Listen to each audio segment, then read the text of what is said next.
if you're going to have national borders and we're going to have social welfare systems, I think it becomes obvious that just offshoring to achieve lowest price goods is probably not the best idea. Right. And in some ways it's kind of like support your neighbors, right?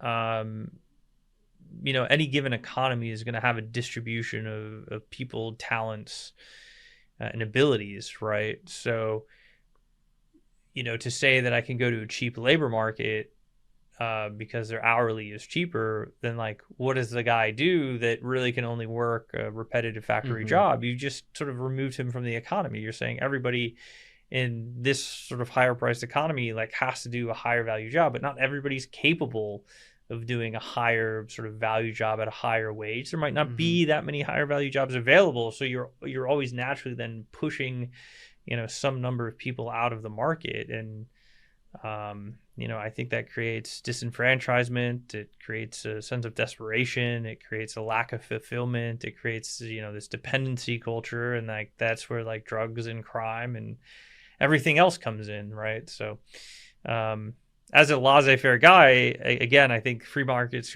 should compete, but putting a globalist free market overlay on top of something that's clearly not free markets, i.e. geographically bounded nation states with welfare systems, is a completely maladaptive outcome. Yeah. I mean, if you optimize for the price of TVs, like you ignore the fact that you can't eat TVs. So the price of food goes up or the price of energy goes up.